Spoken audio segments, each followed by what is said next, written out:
Serangan serentak pasukan Resimen Istimewa Medan Area atau RIMA dari Aceh berhasil mengusir Belanda dari Medan. Belanda lari ke bagian selatan setelah berhasil menembus pertahanan pasukan Mayor Martinus Lubis. Pada 8 Januari 1947, pasukan dari Batalion Istimewa Divisi Rencong di bawah pimpinan Nyakneh selaku Panglima Divisi dan stafnya berangkat ke front Medan Area dengan senjata lengkap. Pasukan Aceh ini dikerahkan untuk membantu pertahanan di Sumatera Timur.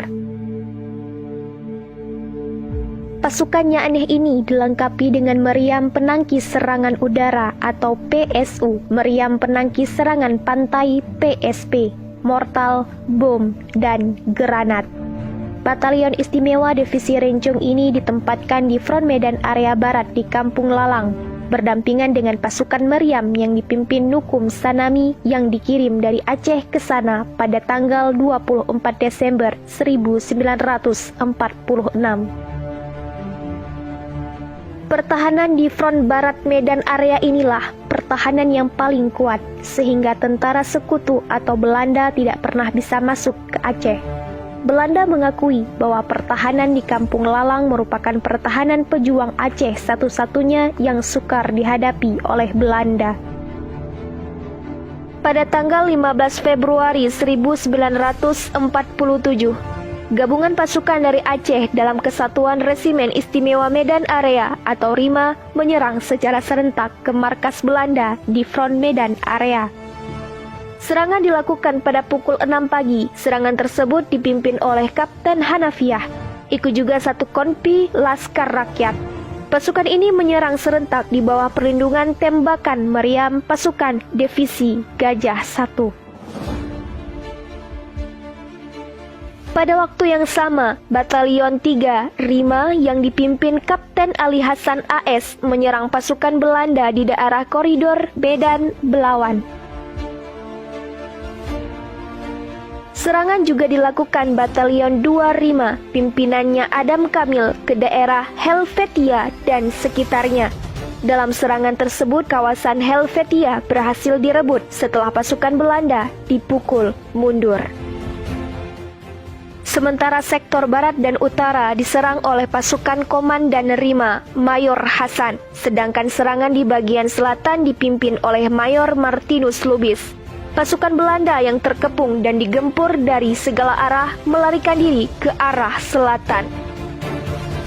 Untuk bisa lolos dari gempuran tersebut, pasukan Belanda menerobos pertahanan di bagian selatan dengan serangan mortir dan howitzer. Diikuti dengan serangan pasukan infanteri dengan perlindungan Brand Carrier. Hal ini membuat pasukan Aceh di bagian selatan kewalahan sehingga harus mundur jauh. Pasukan Belanda berhasil kabur setelah menerobos pertahanan di bagian selatan front Medan Area. Dalam serangan itu, Mayor Martinus Lubis yang bertahan di bagian selatan gugur. Sementara di sektor barat utara, pasukan RIMA yang berhasil memukul mundur pasukan Belanda memperluas serangan ke pusat kota Medan dan Belawan. Setelah berhasil menguasai kota Medan dan Belawan, pada pukul 18.00 pasukan dari Batalion 3 RIMA melanjutkan serangan ke Labuhan berlanjut ke Titi Papan, Titi Pahlawan, Kota Bangun, dan daerah sekitarnya. Puncak serangan dilakukan pada pukul 19.00 sehingga pada pukul 21.00 daerah yang diserang tersebut berhasil dikuasai dan dipertahankan.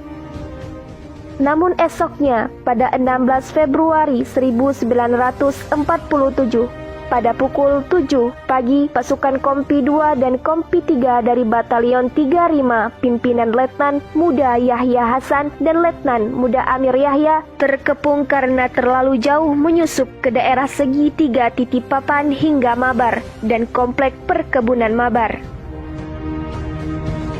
Dua peleton pasukan yang terkepung tersebut posisinya sangat mengkhawatirkan karena Belanda menggunakan tank, pasukan infanteri, dan dilindungi oleh pesawat pengebom dari udara. Untuk membebaskan 2 peleton pasukan yang terkepung tersebut, pasukan TRI melakukan tembakan meriam ke arah pasukan Belanda. Dalam suasana genting tersebut, kedua peleton pasukan yang terkepung berhasil meloloskan diri ke perkebunan saintis Medan Timur. Tapi 2 tentara tewas, 7 luka berat, 4 luka ringan. Kedua peleton pasukan itu kemudian kembali ke posnya pada tanggal 18 Februari 1947. Pertahanan terakhir tentara Aceh di Kampung Lalang, Medan, cikal bakal berdirinya Kodam 1 Bukit Barisan. Inilah batas Aceh sebenarnya.